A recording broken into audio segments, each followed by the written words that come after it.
How's it going, guys? It's Ideas of Ice and Fire.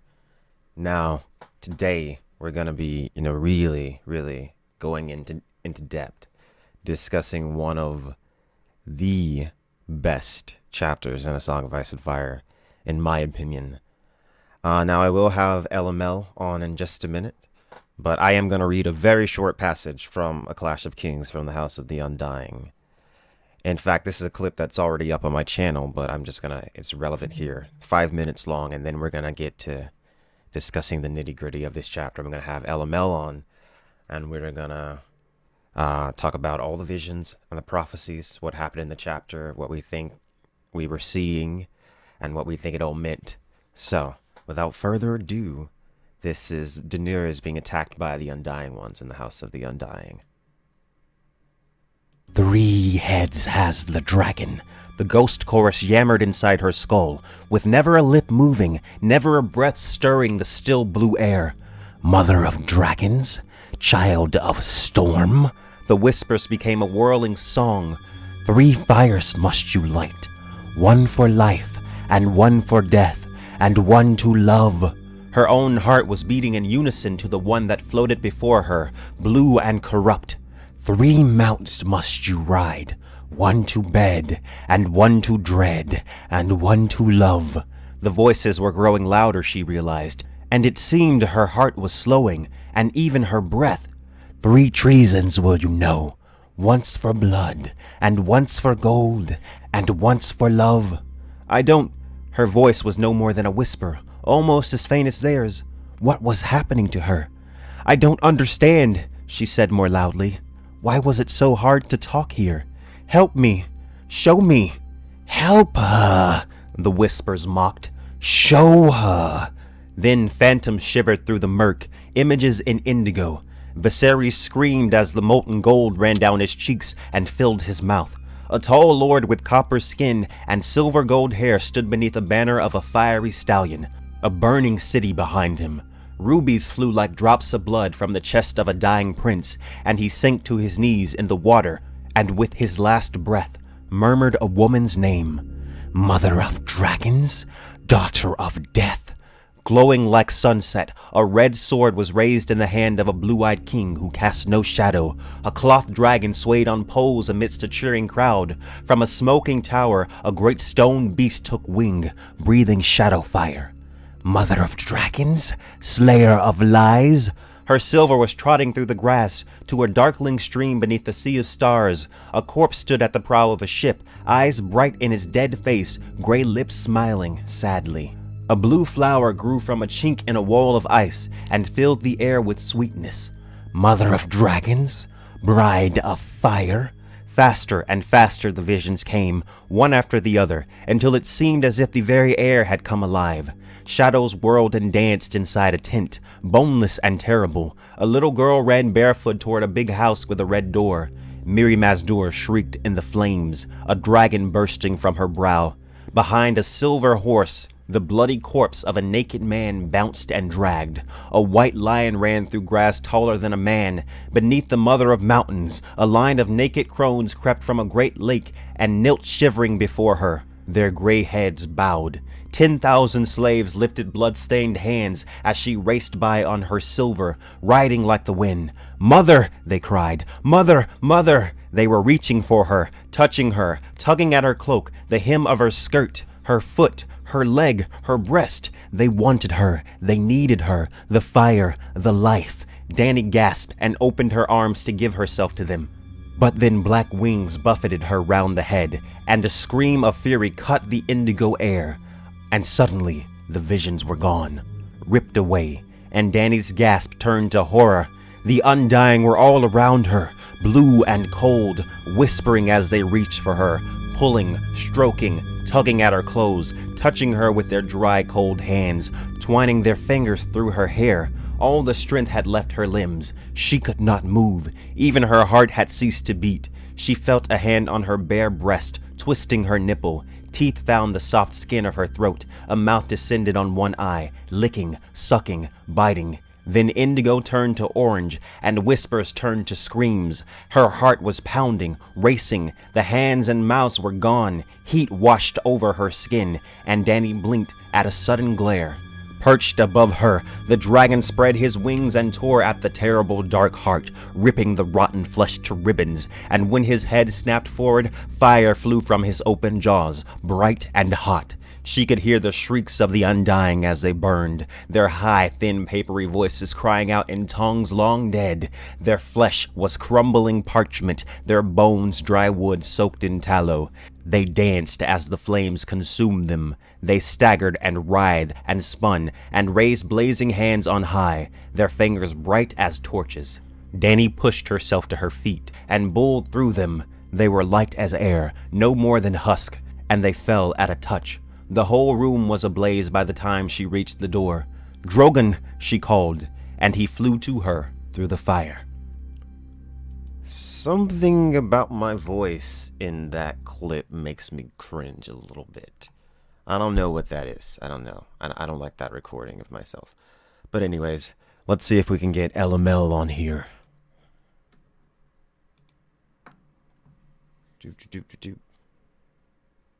Hello? Bonjour? Can you hear me? I don't know if he can hear me or not. Hello? Bonjour? Well, oh, I think I heard something. Yes, you did. Yeah, there he is. There's a rumbling in the deep. I've got to mute. Got to mute the actual YouTube page, so I'm not living in two realities that are 5 seconds apart from each other. Yeah, that would probably That happened to me once on E at a party one time, actually. Oh, sorry. Oh, are we live? Oh, hey everybody. Hey. Yeah, you gotta be careful about that, you know. Hey, everyone knows clearly when I'm joking and when I'm telling the truth, so I'm not worried about that. Sure. All right. Yeah. So yeah, guys, welcome to the podcast. And I've got LML on here, Lucifer Means Lightbringer, who has How's his own everything? podcast. Is my mic good? Is it too hot? Am I sounding clear? No, it sounds great. Sounds fantastic. All right. Yeah. Yeah, so I have a podcast. It's called The Mythical Astronomy of Ice and Fire. And you can find it at lucifermeanslightbringer.com. And it's all about mythology and symbolism and the long night being caused by moon meteors and Azor Ahai is a bad guy and why there's so many zombies and stuff like that. Yep, exactly. And also, guys, you can check me out on Patreon. I'm uploading new content every month. So, exclusive content that's not on YouTube. A lot of stuff is up there, so check that out. Without further ado, let's talk about the Undying and the House of the Undying. Well, I'm going to give a synopsis of what happened first, and then we'll get into discussing what we think it means. Okay, and sounds all good. the visions and stuff. All right. So Daenerys is in A Clash of Kings. She is convinced to seek counsel from the Undying Ones at this place called the House of the Undying. And Pyat Pri, the warlock, who was one of the initial people that found her at Vase Laurel, is the one that gives her this suggestion, obviously, because he's a warlock. All right, so she gets to the House of the Undying, and it's described as a gray, ancient ruin. It's long and low. There's no towers, no windows. It's coiled like a serpent through a grove of black bark trees, and these are the very trees that the Shade of the Evening is produced from. And now, look, the way from the street to the palace, it looks short, but like Daenerys notes as she's walking, that it takes much longer to actually reach the palace than it seems like it would. So she gets there, and before she enters the House of the Undying, well, first of all, Drogon hisses at it, so he already knows that this is kind of an evil place. But before she gets there, she must adhere to the rules of the Undying Ones. So she has to take the Shade of the Evening, which is basically a drug. Over time, it turns their lips blue. You become addicted to it. I think you become addicted to it. It heightens your awareness. It shows you the truth of the world. In my opinion, George R. R. Martin clearly based this off of Spice Melange from Frank Herbert's Dune series. It's clear. It's a very clear reference to me. The blue lips. It's kind of obvious. So Daenerys has to take it. And then the other rule is you must enter alone.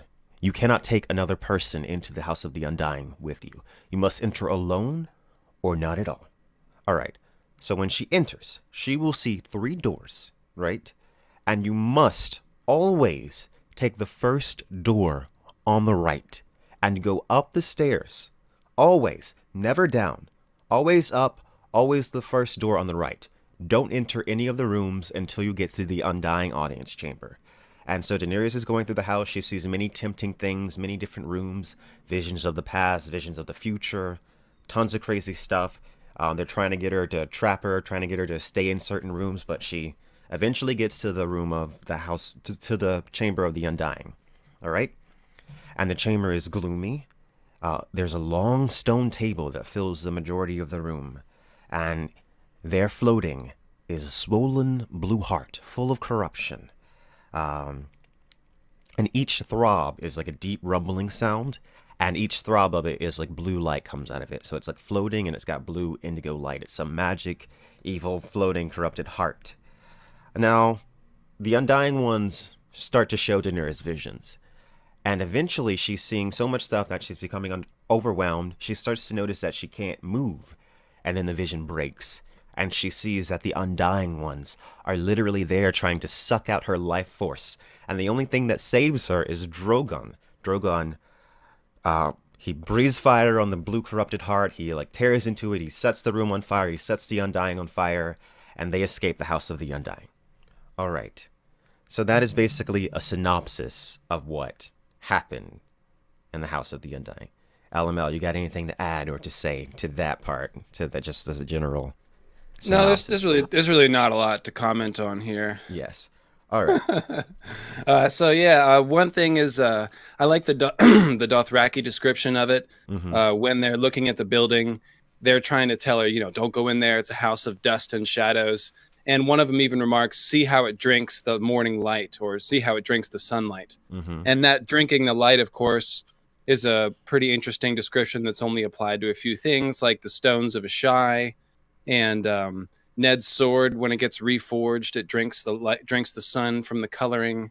And there's just a couple other things, but I tend to think it's an important descriptor because, George is always fascinated in these combination of opposites like frozen fire and burning ice, black fire, a corpse light, stuff like that. So the whole idea of drinking the light, or like a dark, something like a black hole type of thing, like that's something that he plays with texturally a lot. So he applies that to the House of the Undying, and it's obviously creepy, but it's in a story where the sort of original sin or the original disaster is this long night event.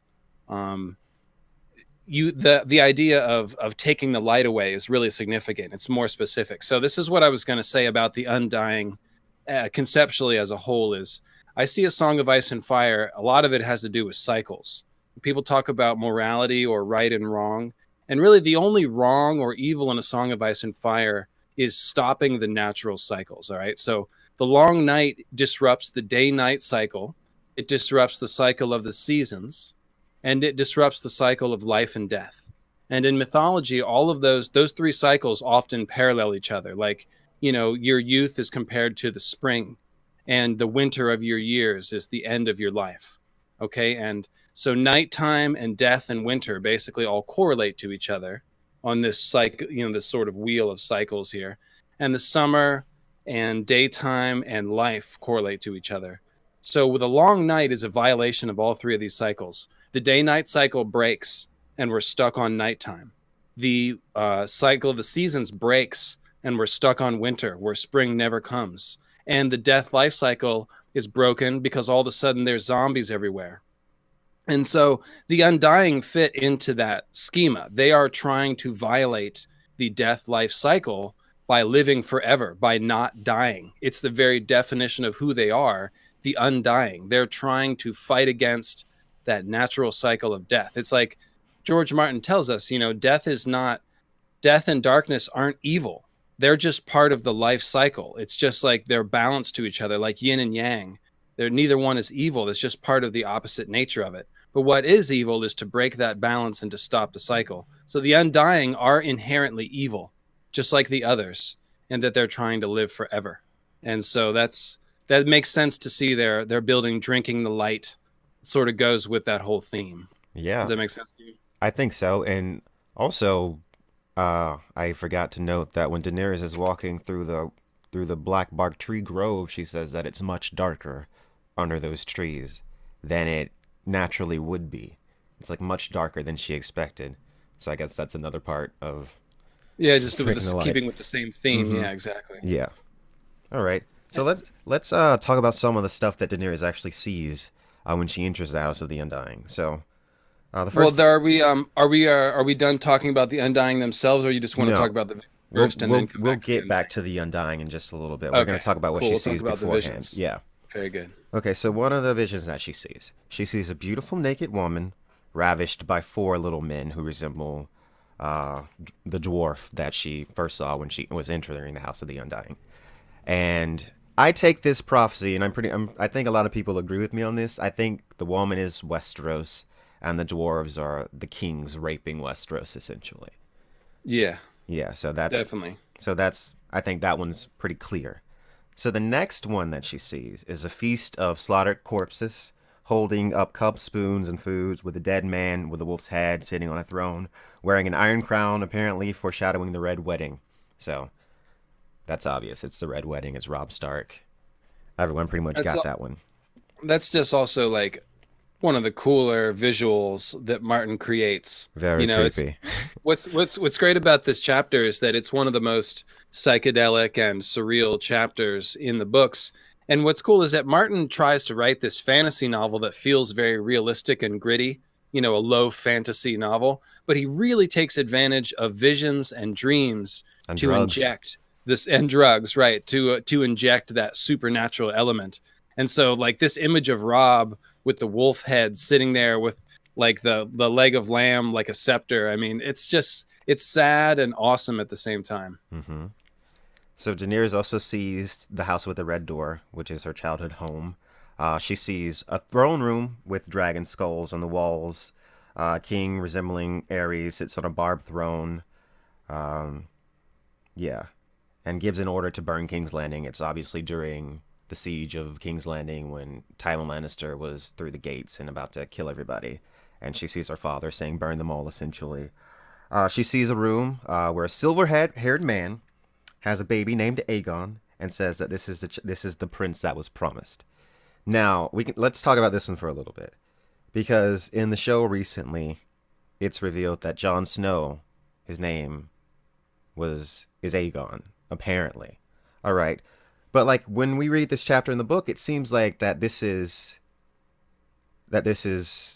Aegon as far the Dornish Aegon. You know what I mean? It This is. isn't. It's been confirmed. It Yeah. definitely is. So it's interesting. It's not Jon Snow here. It's the other Aegon, and he's playing the harp, and he's saying that this is the prince that was promised.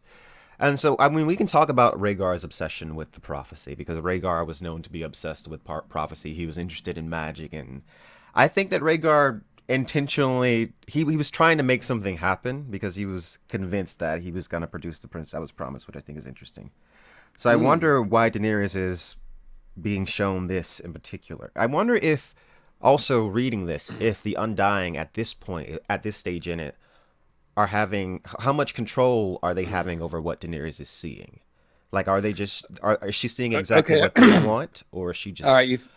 You threw out like three things there. So yeah let's go. So first in order, I think it's really instructive. We're being shown that much like Melisandre, Rhaegar is reading prophecy, but he's not quite sure about how it works out, and so he thinks this child that he's having is the promised child. But we can surmise that he basically realized that that wasn't the case, and that he needed to have another baby, and that's why he went and did ran off with Lyanna.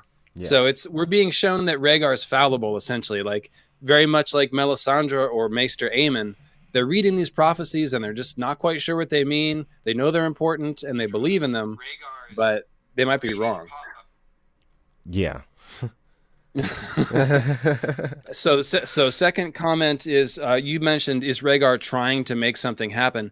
When you said that, it reminded me of Melisandre with the whole Lightbringer thing with Stannis. It's like it seems kind of forced, hmm but it's possible that she believes you can sort of make prophecy come true in the right moment with the right person.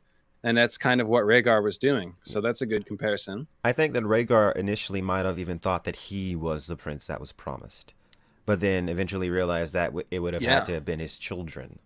So yeah, or one of his kids.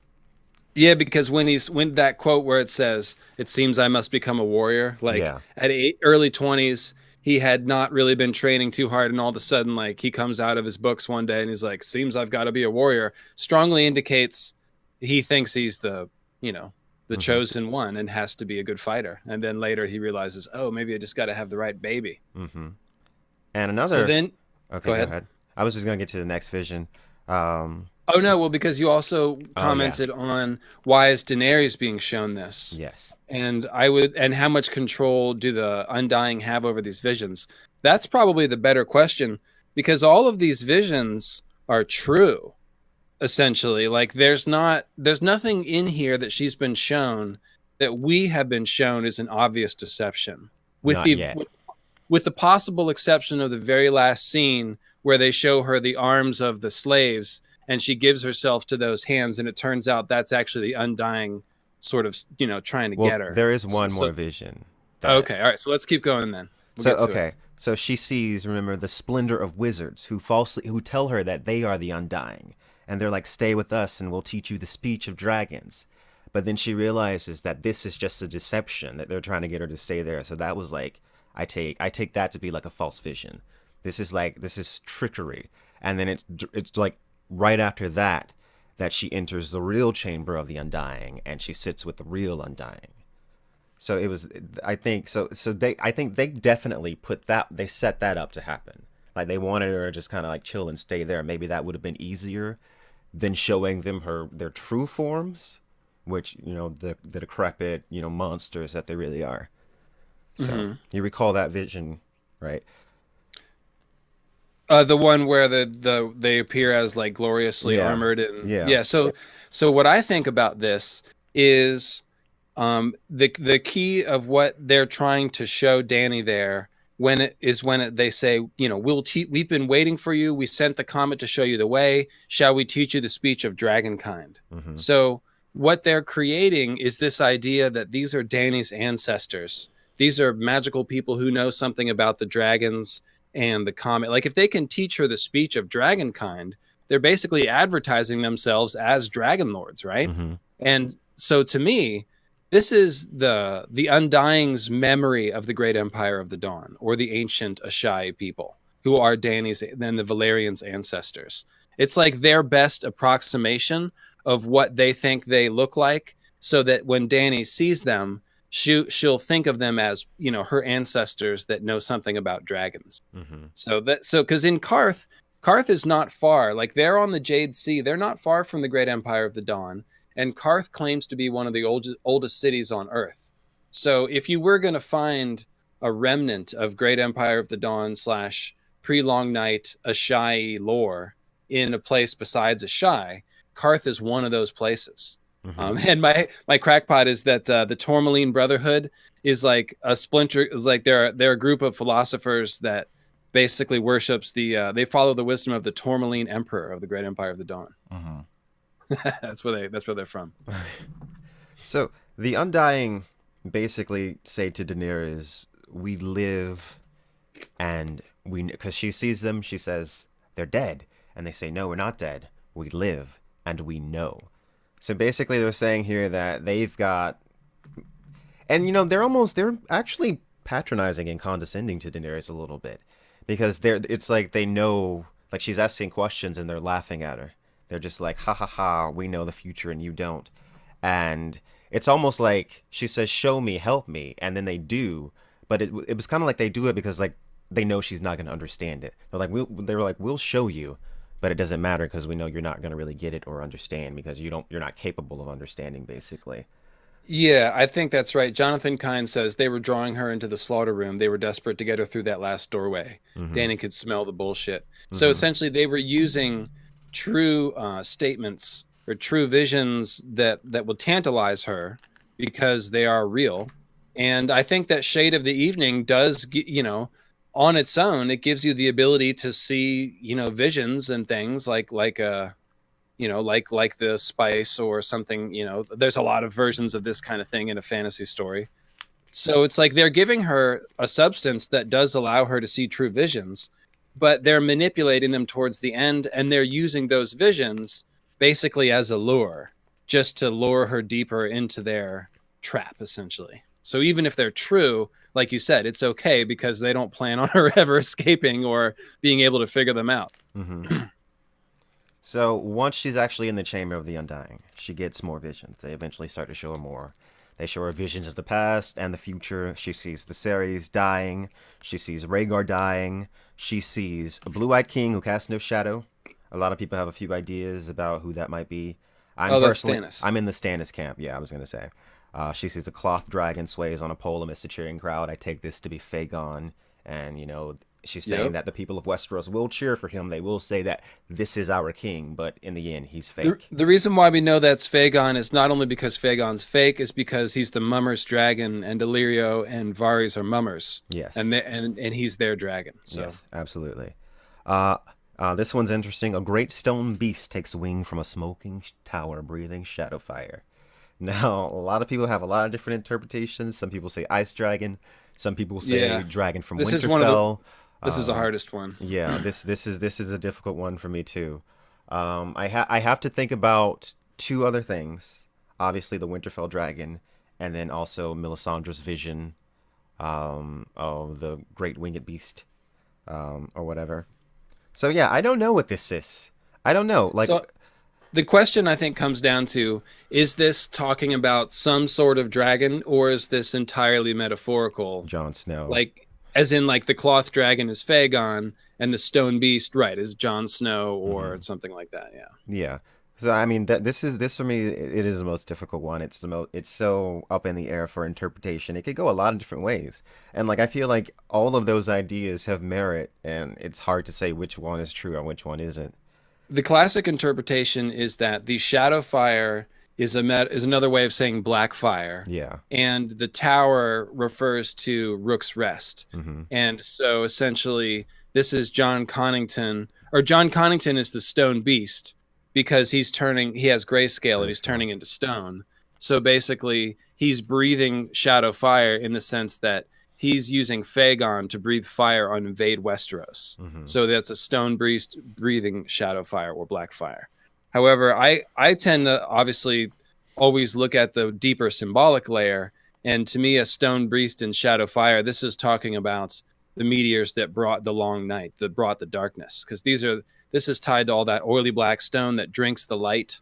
And I think all the black fire, the black dragons that breathe the black fire are essentially symbolically analogous to the black stone that drinks the light. It's the whole idea of shadow fire, black fire, fiery things that still bring darkness somehow. We're talking about those combination of opposites. That's what I think this vision ties into. But Okay. Some more visions are Daenerys sees her horse Silver trotting through the grass to a darkling stream under a sea of stars. She sees a corpse standing at the prow of a ship with bright eyes and gray smiling lips. A corpse standing at the prow of a ship. Gray lips, smiling sadly, which says that's just a way of saying Greyjoy. Obviously, I mean I can't even believe people are confused about that at all. That's obviously the Greyjoy. So it's just a question of which Greyjoy are they referring to? Is it Victarion or Euron? I tend to think it's probably Victarion. Yeah, I see Victarion because he's already there. I mean, that's what I mean. I take that as Victarion as well. Okay. And of course, there is the infamous blue flower growing from a chink of ice in the wall, filling the air with sweetness. Right. So, blue flower, Lyanna, Jon Snow, Lyanna's son, Jon Snow's at the wall. That's kind of what it seems like to me. I mean, I don't know. Maybe I'm just looking at it on just a pure surface value, but I'd have to go with the common belief that it's Jon Snow, because I feel like there's the most evidence to suggest that. What do you think the odds are that Bran actually saw a dragon at Winterfell? Oh God, okay. Let's see. I'd say 42%. Let me just remind everyone, it's not just the fact that Bran sees the fiery serpent, flying in the air. When they walk out, they declare Winterfell to be like a shell, and then Asha, the wildling, says, "We made enough noise to wake a dragon." Uh So huh. there's a few other clues in that chapter that really make you want to think there's a dragon going on there. The thing is, and then of course there's all the clues about, Vermax maybe laying eggs in there, and the people believe there's a dragon underneath there that heats the hot springs. And I the World of mean, Ice and Fire gave us like 3 clues about a dragon related thing under Winterfell. look, there's hot springs. Hot springs are caused by like volcanic activity, right? Yeah, same thing. So Yeah. I'm just like the Valyrian dragons layering in the 14 flames, and people always say when like kind of trying to debunk the Winterfell dragon theory, like what was it eating? I'm just thinking, what were the Valyrian dragons eating in the 14 flames? They're in volcanoes. I mean, maybe the fire just being near it sustains them. I don't know. I don't know how it works. Maybe literally the magma of the earth is the source of the dragon's power. I don't feel like the magic is well defined enough for us to say, you know, what were they eating? Whatever. We can at least say that dragons like to, nest up in geothermically warm Yeah. active areas. So Yeah, if they were, if and we know that the eggs can survive for a pretty long time and appear dead and then still hatch. Yep. So, So there you go. And just by the way, I did a Crypts of Winterfell Halloween live stream that you can find on my YouTube channel, Lucifer Means Lightbringer. I did it with Joe Magician of Reddit and Watchers on the Wall, and it was a little bit silly, but we did do a lot of research, and we basically studied all the different crackpot ideas relating to the Winterfell crypts, and we did a section on the dragon. So if anybody's interested in more about that topic, then check out my YouTube channel. and so that's pretty much what Daenerys sees. And after this, her and Drogon escape from the House of the Undying, but the Warlocks are after her. They're trying to kill her. And I wonder if that's going to come back up in the show, like next season, like Daenerys just gets murdered by a warlock. And because it seems like in the show they kind of just forgot about that. They had the whole thing with a little girl, and dang it, what's it called? What is the bug called? The scorpion thing. It has a name. It has a freaking The name. the basilisk or the No, I think it was a different name. The one that tries to kill Daenerys at the end of Clash of Kings. oh, The it's sorrowful men. why can't I remember I that? can't. I'm like blanking on the Chat, help name. us out, chat. Come on. Yeah, like what is the name of that I weird? drank too much shave of the evening before coming on here. Yeah, it wasn't. Man, I can't because I really can't think. I know it had an interesting. Might have started with an M. I don't. I'm thinking that it started with an M, but Was I it a could be completely wrong. manticore? It might have been Manticore. Let me just look it Even up. though I had classic access. manticores are supposed to be big and not small, but Okay, let me. yeah, okay, so the chat is It was telling us Manticore. Yeah. Okay, yeah. I thought it might have been an M. Yeah, Manticore. That's what it was. Yeah, so the Manticore shows up in the book, but it's an attack by the Sorrowful Men, I think, in the book. And Yes. in the show, it's an attack by the Warlocks. Yeah, they just slim that down, that's all. Yeah, so yeah. But yeah, House of the Undying chapter, I think, is one of the most important and most interesting chapters in all of the Song of Ice and Fire. It is definitely like one of my favorites. I read it all the time. I love reading it out loud to people. Like I read it this Halloween to some people. So that was cool. Yeah, so yeah, we're gonna start taking some chat questions now, I guess. So, Yeah, I've actually written a couple down. okay, cool. Let's see here. So we've got Jonathan Kine asks, do you think they were going to use her heat to replace the decaying one, her heart? This is talking about Daenerys. Hmm. Do you think they were going to use her heart to replace the decaying one that Drogon destroyed? A routine sacrifice to keep their magic going. What do you think about that? Perhaps, yeah, you do get the sense that, they were trying to lure Daenerys there for something that she had that they required. In the show, it's the dragons, but in the book, it's like they're more interested in her, like her body, her physical form, and they're draining her life spirit. So, I definitely think that they required something that she possessed to keep their whole operation going, to keep them undying, essentially. And what do you think about that? Oh, I was muted. I started talking. There's no question that they want her life and her fire. It says it twice in that chapter that that's what they're reaching for. Mm-hmm. I hadn't thought about it in such a literal term, like, oh, they need to replace this heart, with a fresh one. That's a really interesting take on it. I was just thinking about it more generally. So I Yeah. like that idea. There's no doubt that they were trying to succubus her. Yeah. It's a question of whether they would just all sort of feast on her right there and eat her magical energy, and then she'd be dead and they'd be stronger, or if they would try to keep her chained up in some sort of perpetual nightmare, more like what they had on the show, and sort of use her. It's what I find interesting is the idea that they think they can control dragons. Yes. Because they seem to be cold blue shadows, and all the language is sort of cold and blue. And they really seem like parallels to the others in many ways. And we'll talk about that a little bit later. But it's weird that they think they can somehow control and take advantage of her dragon power. It's important to note that, that it's Drogon that snaps Daenerys out of the vision. And if it wasn't for him, she'd be totally dead. Like, he knows that this is a bad place from the very beginning. He sees the House of the Undying and he hisses. He's never comfortable in the House of the Undying. He's guiding her. Like, I forgot to mention that in the chapter, like when they're tempting her and they're saying, we'll teach you the language of dragonkind, it's Drogon that guides her away from that place. So Drogon was guiding her through the House of the Undying this entire time, which I thought was very cool.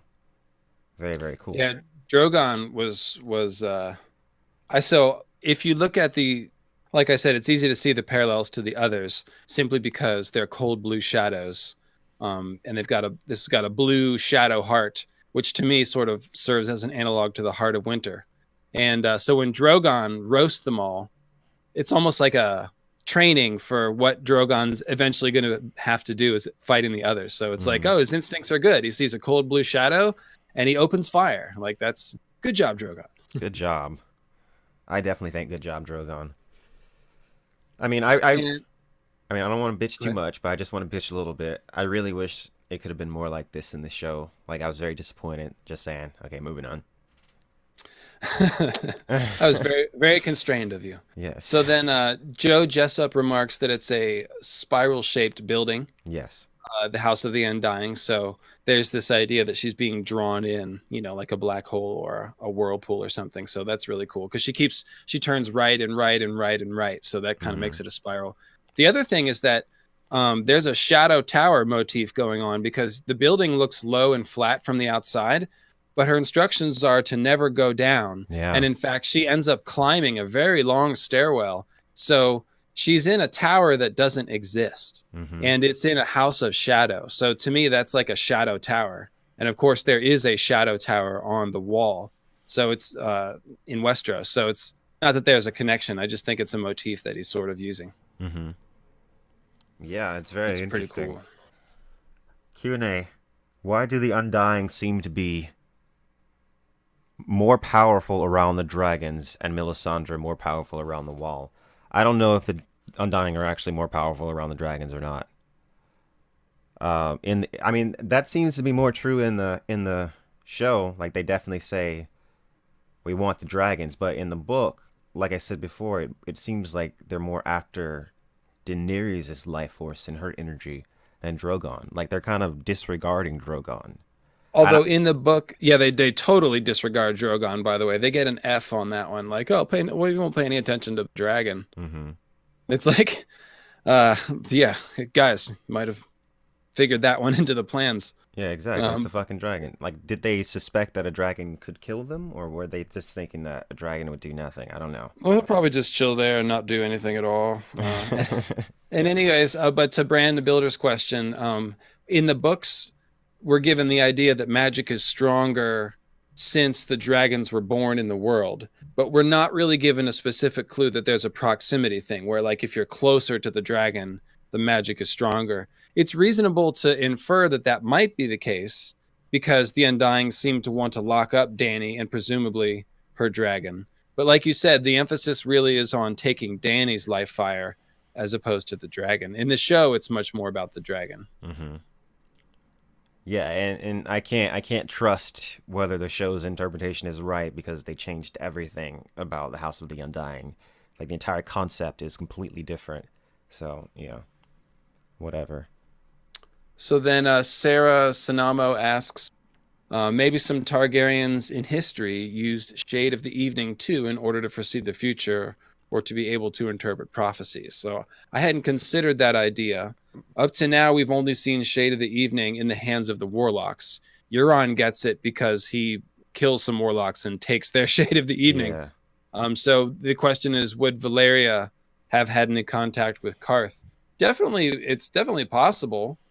We know that Valeria had a tiny bit of contact with Yi Ti, even. So, what do you think? Shade of the Evening, Valerians? Shade of the Evening, Valyrians. I don't know. I don't know how long have we been brewing? How long have they been brewing the Shade of the Evening? I don't know how old it is. Perhaps. I mean, there's always a possibility. But Monica Lemos says, actually, in the book, Zaro tells Danny directly that their power is stronger because of the dragons. I Oh. mean, I mean, I don't. Zaro says this. How does he know? Is would be my question. And then Well, he also, mean, whether he's right or wrong, at least the idea is in the books, like yeah, it's it implied. is. It's implied, but I kind of think the dragons are a red herring. I think Monica, will you that do me a favor and pull that quote? yeah, please do. Yeah, I tend to view the dragons as more of a red herring, and I think that it's all because of the comet. But whatever. Because I mean, because like the comet comes and then the dragons are born. It's not because like it's kind of in the show. It's kind of like the dragons come and then the comet, and so it's kind of like, oh, the comet fell because of dragons, but it was already there. Like No, in it's there's very clear in the show that the dragons hatch only when the comet appears. So George is intentionally creating ambiguity about that. So we mhm. can wonder whether it was the dragons or the comet or both, or which one caused the other, or how that works. I mean, it's intentionally ambiguous, but Yes, it is. I definitely agree with you that the comet was some sort of trigger factor. Mm-hmm. Surprising no one that I would say that. Okay, is this John Honker. Oh, sorry. Go ahead. no, I was going to answer this question real quick. Gia Yep. Alvarado says, "Is the shade of the evening addictive?" I Yes. think it All is. all of these things are. They've got to be. I think it is, and you know, it's kind of why I think it's so much like the spice Spallons because you know you take enough of Yeah. it and your lips turn blue, and the spice you take enough of it and your eyes turn blue. And on this picture that's up on the screen, the Undying ones have blue eyes, but this is like I don't even remember if Payet Priest like that in the show if he has blue eyes or Oh not. yeah, no, they're so blue. Like the whites of their eyes are blue. Like Okay, they're very blue. so it is kind And of and and there's another parallel to the spice in that the spice not only does it turn your eyes blue, but the navigators obviously their bodies start to change after a while. hmm And the undying don't turn into giant slugs. However, they do turn into like shadowy forms that aren't entirely corporeal. So it's definitely we're given the idea that it transforms you over time. And so does the weirwood paste and so yeah, does any other, any other sort of psychedelic drug use in a fantasy story. It always transforms you. yeah, So yeah, it's always addictive, I would say. yeah, yeah. In Dune, the navigators of the guild they do this thing called um spice enhanced evolution where they use the spice to enhance their to the speed up their evolutionary process, and they basically mutate into these floating fish creatures and they live in tanks, and they're constantly immersed in spice and consuming it because they need massive amounts of it to maintain their prescience. But then, you know, you have the Bene Gesserit who kind of, they only take a little bit. So you can argue that the Bene Gesserit kind of have found a better way to do it. But then again, the Bene Gesserit aren't navigating spaceships. Because the Bene Gesserit can take a little bit amount of spice every day, and all it will do is extend her life, and she won't transform into anything. And then you have Leto the Second, who he took a bunch of little organisms and put them all over his body and used his Bene Gesserit skills to forge them with him, and that's why he transformed into a worm over like 1,000 years, because he literally So, put worm DNA on his body. so when I was listening to your excellent Dune episode, one of the things that really struck me is that this is something I heard on a writing podcast with Brandon Sanderson, is that the most interesting part of any magic system or sort of sci-fi technology or anything like that is always the limitations. Mm-hmm. It's not what the characters can do, it's what they can't do. Like in Dune, it's interesting because these navigators can fold space and shit, but only if they have the spice, which only comes from one planet. And oh yeah, it's really hard to gather. And so all those limitations are where the plot sort of comes from. So like quick advice to all of you young writers out there, and I'm sure like half of us are writers in some sense. Like you and I are both aspiring writers. Like this is a big tip. Like always think about when you're inventing your magic system or you're inventing your story, you've got to think about what are the limitations of the power, because that's the most interesting part of anything is the limitations of it. Absolutely. It's all about what we can do and what they can't do. That's exactly what doing is about. Is like these people have this which we need, so we have to make agreements and we have to do this and make sure this happens so we can maintain this kind of flow. Because if power is unlimited, then it's not interesting anymore. That's why Exactly. Superman isn't compelling, because Superman has no limitations except for this one cheesy deficiency. Yeah. And so like it just doesn't it's not interesting. In Dune, even the God Emperor himself has limitations. His power is limited. He tries to make it seem like as though it is not, but it is. But yeah. So watch my Dune video series, 7 parts, you can get on that. And I Get will on be I that. will be having a video out where I do make a lot of comparisons with Dune and the Song of Ice and Fire. That will happen. For anyone wondering. But anyways, back to these Undying ones. I went on a tangent about Dune. But yeah, I do think That's it's good. very similar though. Just the shade of the evening, which like we said is like the werewood paste. It heightens your awareness. Like the werewood paste literally allows you to see into the past and future, perhaps. And they both do very similar things, and I think it's interesting too that the werewood paste and also the shade of the evening in A Song of Ice and Fire are both made from trees. And this is both something. This is something that comes from trees. It's nature, man. It's fine. It's cool. It's not a drug. It's nature. So yeah. So here's that quote. Monica pulled it up. It's not quite so direct as we thought. So listen to it. It says, uh, Zaro had learned that Pyre was gathering the surviving warlocks together to work ill on her. Danny had laughed when he told her. Was it not you who told me the warlocks were no more than old soldiers vainly boasting of forgotten deeds and lost prowess? Zaro looked troubled. And so it was then, but now I am less certain. It is said that the glass candles are burning in the house of Urathon Nightwalker, that have not burned in 100 years. Ghost grass grows in the garden of Gehenna. Phantom tortoises have been seen carrying messages between the windowless houses on Warlock's Way, and all the rats in the city are chewing off their tails. The wife of Mathos Malarawen, who once mocked a warlock's drab, moth-eaten robe, has gone mad and will wear no clothes at all. Even freshly washed silks make her feel as though 1,000 insects were crawling on her skin. Ew. And blind Sebastian, the eater of eyes, can see again, or so his slaves do swear. A man must wonder, he sighed. These are strange times in Karth, and strange times are bad for trade. It grieves me to say so, yet it might be best if you left Karth entirely. And so he doesn't really say, this is because your dragons are born, but it's just more evidence that like something is different. Magic is definitely stronger again, but it just sort of leads back to the same sort of question that we had earlier. Like, is it the dragons or is it the comet or is it something else? Is it the oncoming long night or the others rising? I think there's also something about Danny going on, man. She's special. She's special. Maybe it was her that made those dragon eggs come back to life. Her just being around them. And then maybe it was that same thing, the fire inside of her, that the Undying ones were trying to drain. There's like just an inherent power that's inside of Daenerys, perhaps. I don't know. She for one she seems like the luckiest person in the entire world. She should have been dead like 50 million times. But whatever. I definitely think she is special, but we don't know how any of that To what works. extent? I mean, she did survive the pyre. George R. Martin does say he does say it's like a miracle, but she did do it. I mean, in the show they went overboard with it, and he has come out and said that she's not invincible to fire, but she did survive at that time.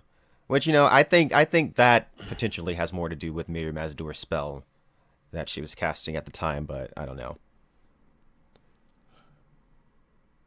Let's Okay. see here. We got another one from John Honkerton. Do you think there's some connection with Shade of the Evening being made out of some blue-black trees in the weirwood? So this is obviously one of the big questions that we have to tackle. Also, seems odd to have House Blackwood with a dead weirwood. So obviously, the Shade of the Evening trees in the weirwood seem to have some sort of inverted parallel relationship. We've got white trees with kind of dark red leaves versus black trees with dark blue leaves. They both produce a psychedelic substance, and the descriptions of Danny drinking the Shade of the Evening and Bran eating the paste are very similar in all the different flavors that they sort of taste in one paragraph, and then all of a sudden it's gone. Yes. So why is this? What does it mean? What is George saying to us? Why don't you go first? You mean as far as the connection between the werewood trees Yeah, and just the what black what is it? trees? Is there any? What does it I don't think mean? there's any like I don't think there's any like real connection. I just think it's a parallel. Sometimes you got magic trees, and sometimes when you learn how to make a paste out of them, you can trip and see visions. So it's like an ecosystem thing, like where there will always be an apex predator.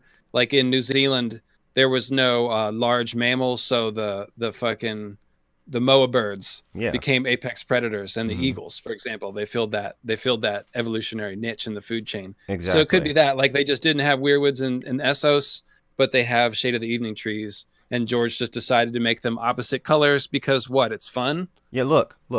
If we look at the Children of the Forest, they have developed a symbiotic relationship with the werewood trees.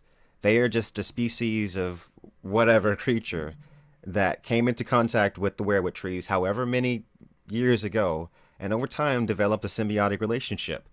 Over in Essos, maybe there wasn't a creature to develop a symbiotic relationship, and later on, humans just simply discovered that this tree, when we take its bark and crush it into a paste, it can make us trip and we can see stuff. And then it was just kind of introduced into like these more mystical hands, and they kind of gained more understanding about what it was and what it was doing, perhaps. That's what I So think. that Right. Yeah. So okay. So the possibility that it's something more than that would, uh, it's like, well, the ideas are along the lines of, are the Shade of the Evening trees like corrupted weirwoods or twisted weirwoods somehow? And I mean, it could be, but we're just not given a way for that, really that much clues about it. The closest thing we have to a clue about that is with House Blackwood, and this is what John Hungerton mentioned. They're called Blackwood, and the warlock trees are literally black wood, and yet the Blackwoods have a weirwood in their castle, but of course it's not a regular weirwood, it's a dying weirwood, it's a poisoned weirwood.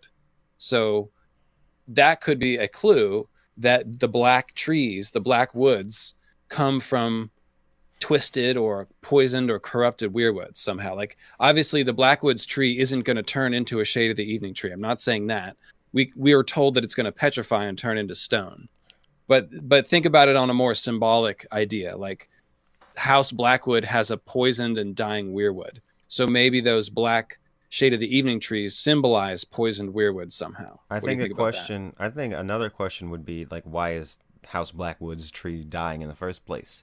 Because the werewolves are supposed to live forever. I forget it's either Bloodraven or Leaf that says this to Bran that the werewood will live forever if it's undisturbed, if it's not Right. cut Well, down. they claim that the Brackens poisoned it. We just don't know how you Oh, would go about doing that. yeah, yeah. All right, I didn't know that. Okay, Yep. so interesting. The Brackens That is the poison it, claim. but how? But like centuries ago. So Mm-hmm. it's like dying very Very, slowly. very slowly. Very And yeah, I interesting. don't know how you'd do that. Like you go down into the Weirwood cave and just like take a big dump or something down there. Someone Like, must have this knowledge. How do you kill a werewood tree? yeah, I Well, don't chop know. it down, but but how else do you kill it? How do you poison it? That is a Yeah. good Mm-hmm. question. Yeah. If But anyone has any ideas, feel free to pipe in. I wish I had a better answer for this. I've been thinking about this for like 3 years. oh I wow. mean, it's easy to notice this parallel between the weirwoods and the Shade of the Evening trees. Um, I would say that it's like a symbolic message. Like, let's say there's no tangible physical connection, but if you look at the Shade of the Evening trees as stand-in for weirwoods that are being used for evil, and if you look at the Undying as stand-ins for the others, since they're cold blue shadows, maybe this is just a big parable about the others coming from the weirwoods. which obviously there is a tie between the weirwoods and the others. Yes. So that's probably my best guess about what the message is here, essentially. Mm-hmm. Okay. Sarah Cinemo says, could the Faceless Men, the Undying, and the Maze Builders be connected? Okay. So the maze builders, if anything, I connect to the old ones on Lang, because the description of those mazes underground is the exact same as the Langi, and the Langi are super tall, and so are the maze builders. But that's really tangential and thin. And other than that, I don't connect the maze builders to anybody. But that's just me. Me either. And yeah, I don't see any connections there. Like I can't connect to like why. Okay, House of the Undying to the House of Black and White. I don't see any connection other than the fact that they both start with House of. Like I really Yeah, I don't. mean, they're both like sort of represent. Yeah, I don't know. I mean, see, like the House of the Undying, they're kind of different. Like, so the House of Black and White is all about the cycle of death being maintained. This is a perfect example of what I was talking about with the morality of these cycles. The House of Black and White, what they hold sacred is the idea that death is part of the life cycle, and they maintain that position of death. And so the Undying are kind of opposite to them. They philosophically they are violating death. So they're both houses, but thematically they're kind of opposite. They're abominations. I mean, Yes. well, the Undying are abominations. You know, unnaturally extending their lives. And I mean, I wonder exactly how old they are. You know, that's something that I often wonder. Like, I mean, isn't one of them like wearing a Carthage gown and it's like a woman and there's like a decrepit breast hanging out? And I'm like, Yep. Jesus. Yep. Yeah, like how, so these are people that, Oh, damn. Sanrixian has an idea. Sanrixian says the way that you poison a weirwood is to stick one of those oily black meteor stones down in the roots. I mean, like I the like that. obsidian. Oh, and that's how you kill No, it. not obsidian, like the oily black stone that the sea Ah, stone chair is made out of, okay. or yin, or Or shy. That yin. or yeah, that oily black stone. I actually got a video on yin coming up. Well, it's Which actually about a nice. lot of places in the east, and that should be up like tomorrow or something. So did you? I hope. Did you pick up the similarities between Moat Kalen and yin? The black stone is like the oil of black stone. I mean, I get Well, that, yeah, it's not and just the stone, it's also the the f- construction, because if okay, you look at yin, yin is made out of megalithic square blocks. yeah, the And big the black only other place blocks. that's built that way is Moat Kalen. Moat Kalen. Okay, I guess there is a connection there. And they're both in the jungle swamp area. Mm-hmm. And they're both super fucking old, and we have got no goddamn idea who built them. So Mm-hmm. to me, they're very likely to be connected. Yeah.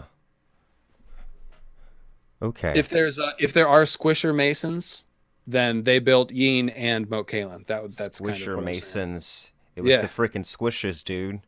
It Yeah, was dude. them. They'll freaking steal your daughters, man.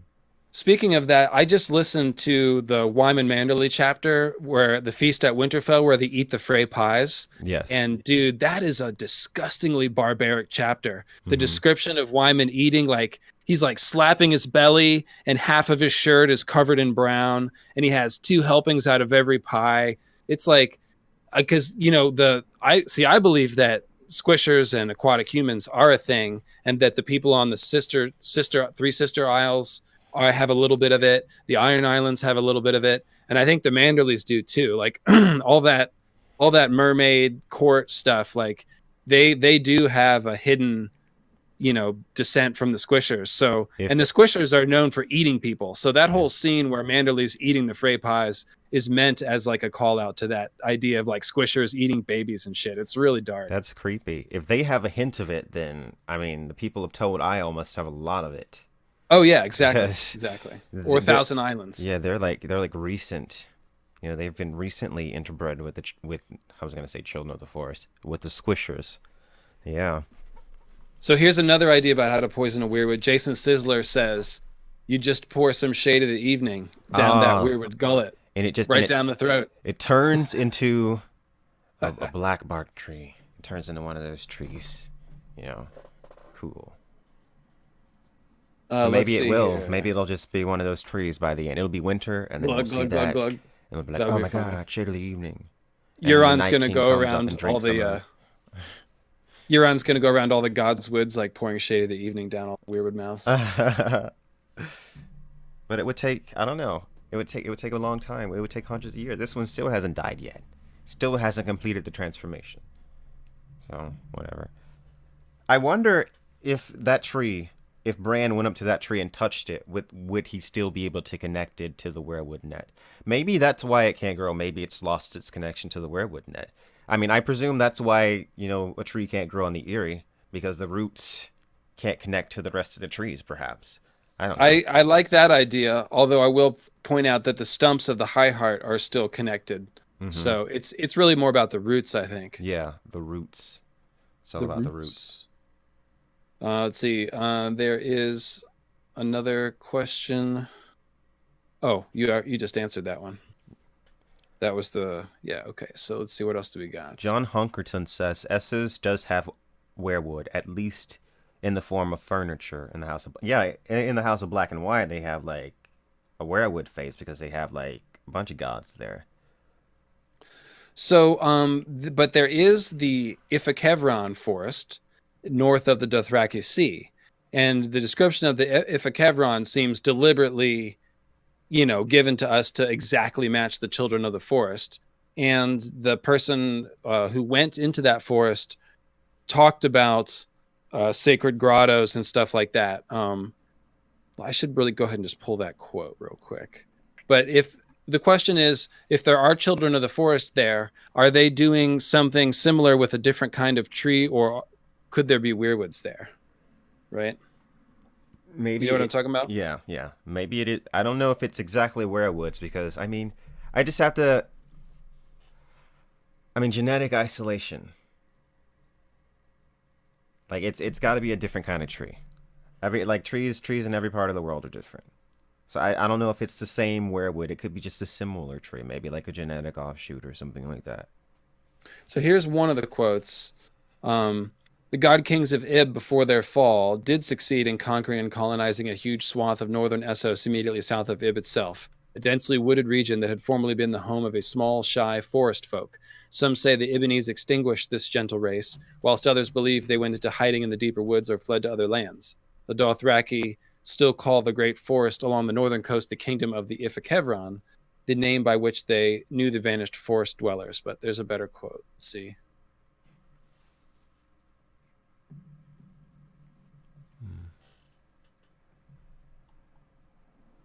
The other one has actually got the better descriptors. Okay.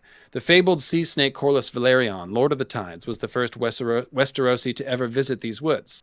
After his return from the Thousand Islands, he wrote of carved trees, haunted grottos, and strange silences. A later traveler, the merchant adventurer Brian of Oldtown, captain of the cog Spear Shaker, provided an account of his own journey across the Shivering Sea. He reported that the Dothraki name for the lost people meant those who walk in the woods. None of the Ibbenese that Brian of Oldtown met could ever say they have ever seen a woods walker, but claimed that the little people blessed a household that left offerings of leaf and stone and water overnight. So the others are called the White Walkers of the woods. Mm-hmm. So here we have the woods walkers, and Yes. they're sound like children of the forest, and they have carved trees. So this seems like a sign of the children of the forest and also clues about the others being connected to the children of the forest on a more Easter egg level. That's Mm-hmm. how I read that. Well, maybe they're just like maybe they are like relatives to the children of the forest. Maybe they are. Like, I mean, But it is it doesn't say weirwoods. It says carved no trees. So carved that's the trees? thing. Like, is it a weirwood or can you use other trees? Like the fact that Garth Gardner had that living oaken seat almost makes you think that maybe you could use an oak tree instead of a weirwood for the same purpose, but we just don't know. Maybe you can use other trees, but for some reason the effect is greater on werewoods, which is why the children really gravitated to the werewood trees on Westeros. Yep. There's just something special about those werewoods, man. Okay. Diego Audi says, "Is the comet allowing for the dragon eggs to hatch? But then how is it that Bran sees dragons over Ashai and beyond? Can't wrap my head around it." So I Um, think the dragons that Bran sees in Ashai are not quite literal. It's a little more figurative, like that's where dragons come from, kind of a thing. That's I think it has the potential to be literal, but I still think that the could be. reason Yeah. I think that as far as Danny's dragons are concerned, the comet was probably necessary. I think so. Like even if there's a few wild dragons in the heart of the Shadowlands, who's going to walk in there and tame one Yeah, that says nothing about how to hatch a dragon. You know what I'm yeah, saying? that you can control and Yeah, raise? just because one. Yeah, exactly. How can we relate the five forts to the wall? Will prophecy repeat what happened in Ashai? I think it's very obvious why the five forts is related to the wall. Like it's clearly a direct like Yeah, they parallel. they serve a similar purpose. Yeah, I mean, Keep out the demons, keep out essentially. the demons, keep the Lion of Night away, and in Westeros, Specifically, keep right, the the demons of the Lion of Night yeah, could certainly be interpreted as the others or parallel to the others, since the others come during the long night. exactly, exactly. I mean, this is a completely different culture on the other side of the world. It's just like kind of different ways of describing the same thing, I guess, or similar things, very similar things. Order of the Green Hand points out everything else Bran saw was pretty much in real time.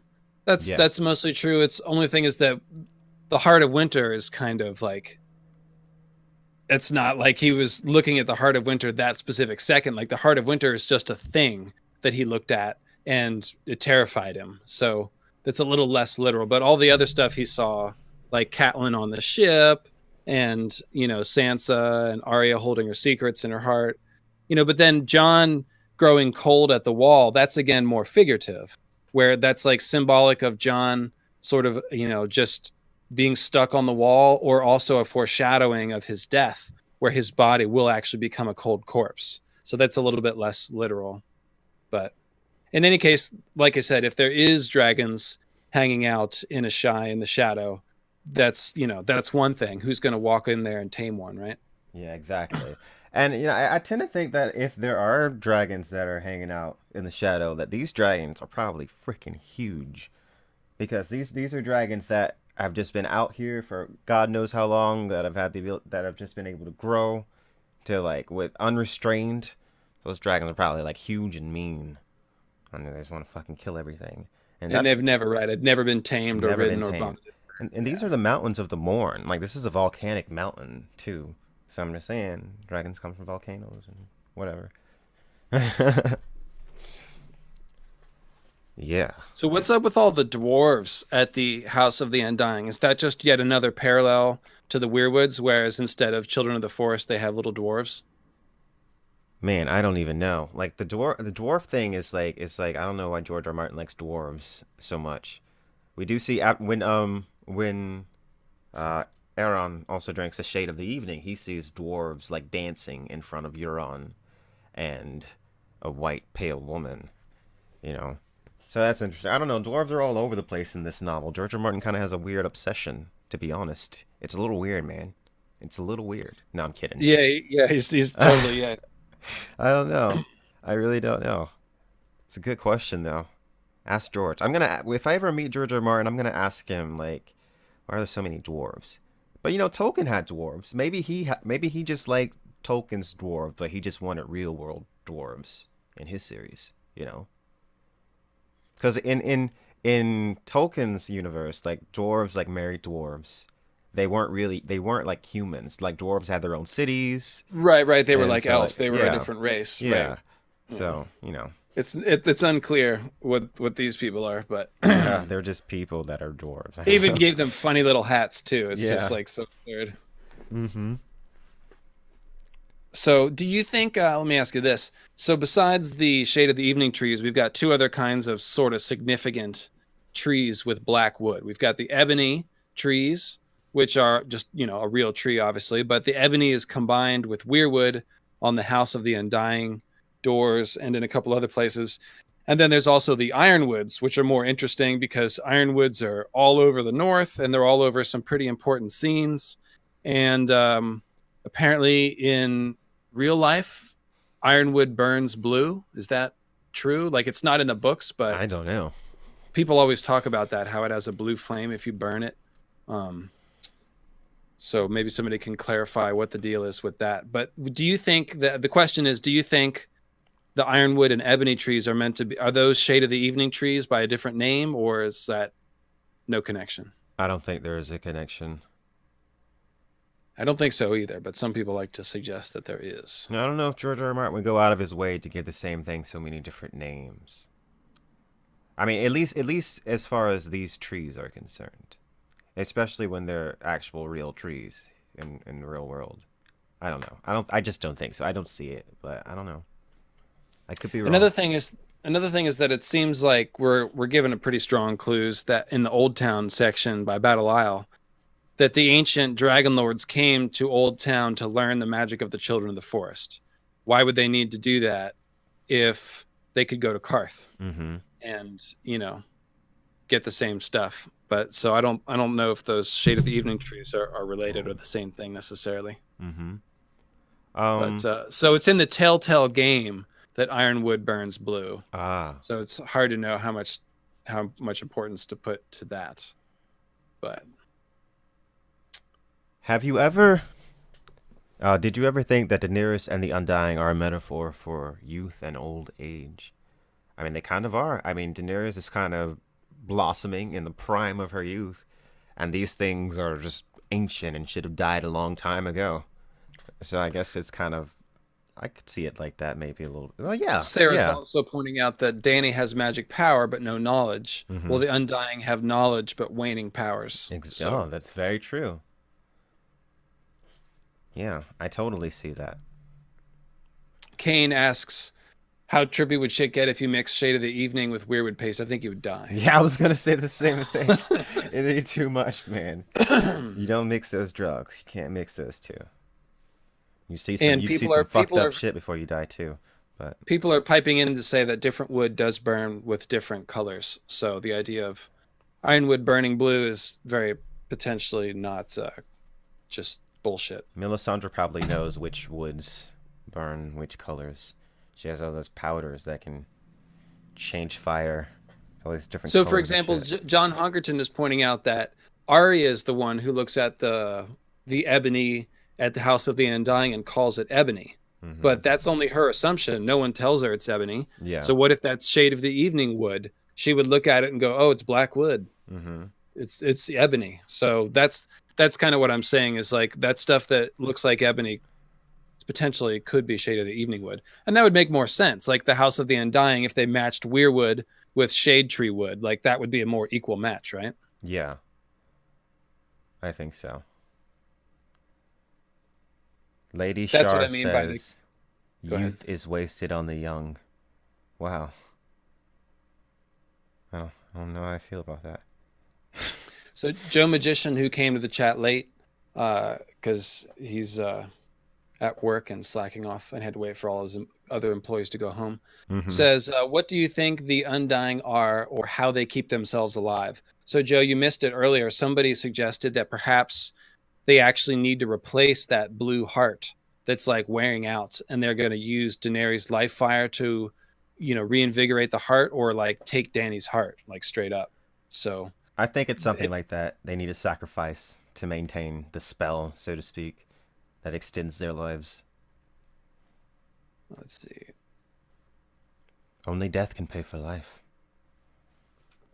So Brad Schoenfeld, building on the idea that the House of the Undying is a parallel for the Heart of Winter and the others and all that, says, what about a White Walker temple like in the show? Could that be connected to the House of the Undying? Meaning, like, if the Undying stand in for others and they have this temple around their blue heart, could there actually be a White Walker temple up in the Heart of Winter? Maybe. I mean, that'd be cool. I mean, More than we could hope for, probably.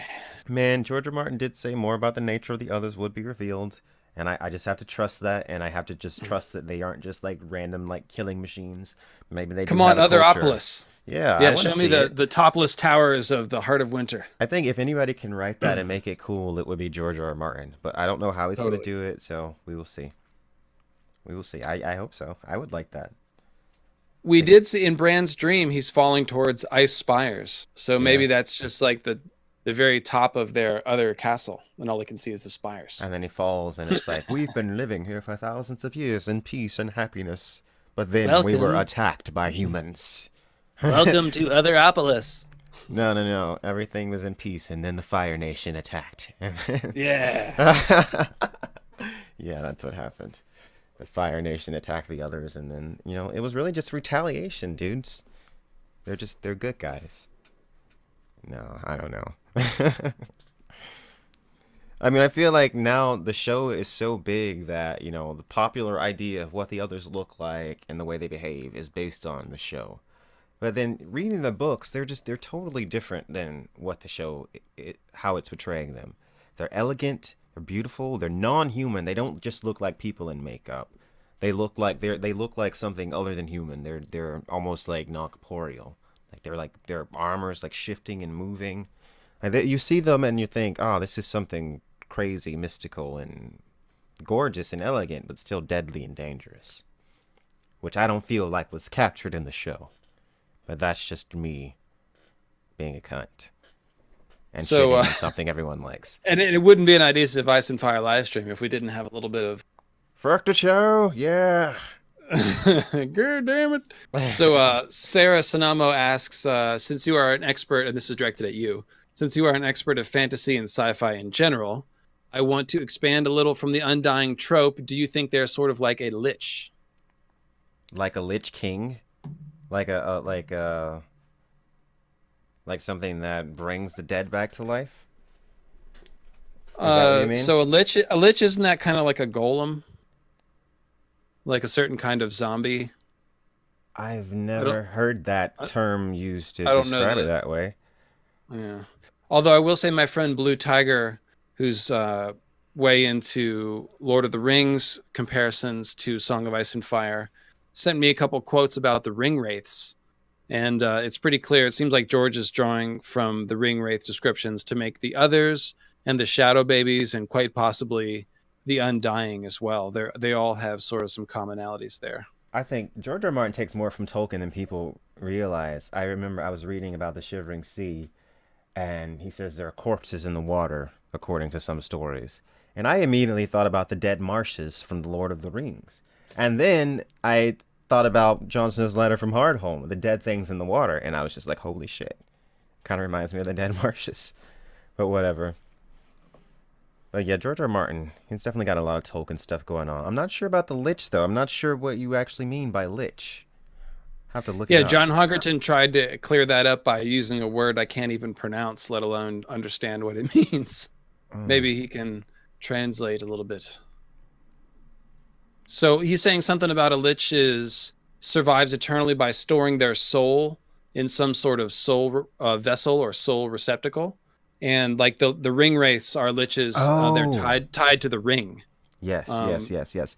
Like there, a lot of times it's just like it can like even be just like a skeleton, and then it's like it'll like drain the soul of something else. It's like living inside of it, but it's not really. This isn't the form. It's like inhabiting it.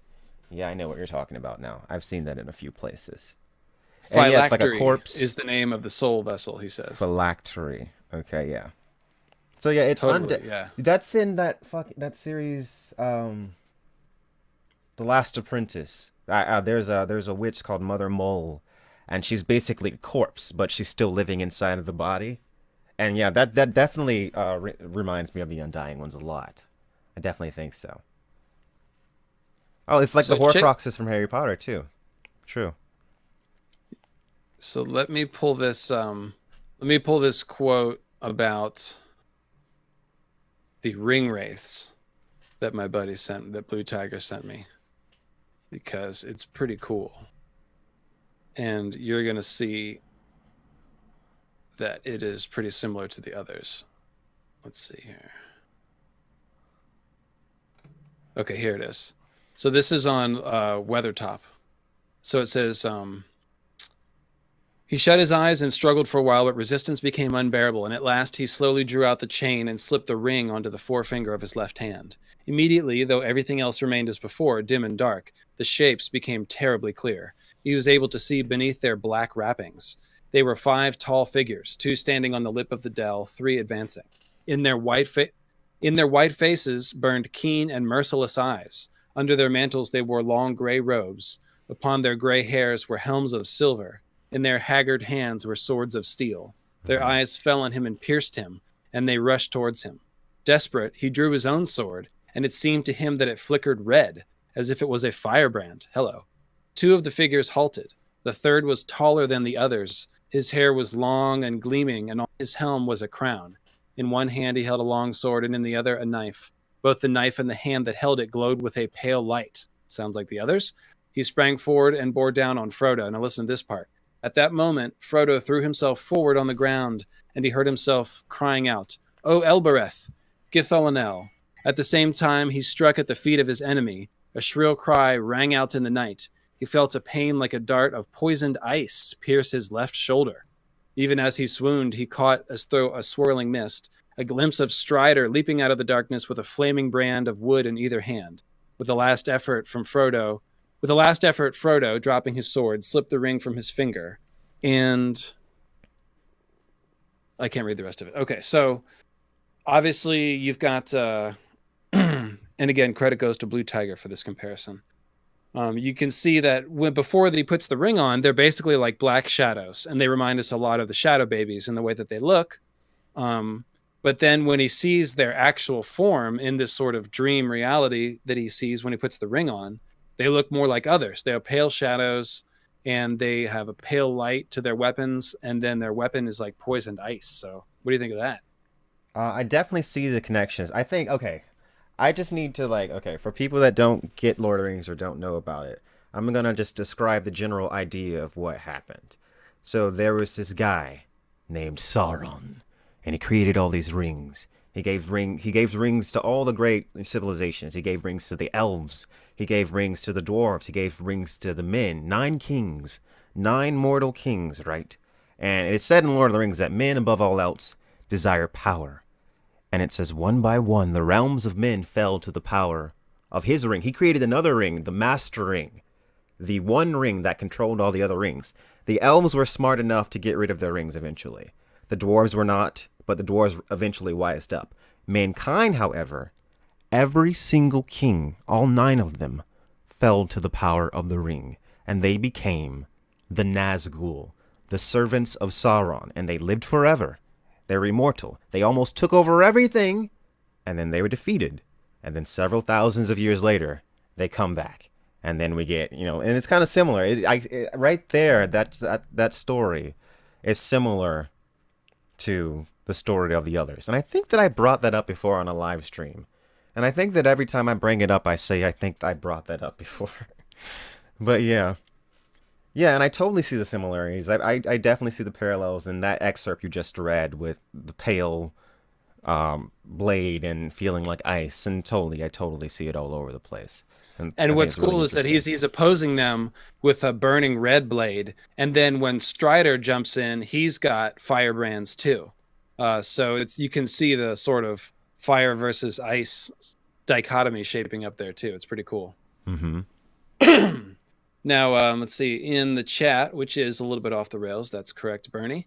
Let's see, there's a question from Storm's End. Are the Undying, Danny, and this is Undying in air quotes, and he's including Danny, John, Night's King, Craster's sons, significant to the all men must die theme? They're only alive because of the imbalance of fire and ice. Mm-hmm. So yeah, that's kind of tying in what I was saying earlier. Like, the all men must die. That's the morality of A Song of Ice and Fire, essentially, meaning like death is part of life and the cycle must continue.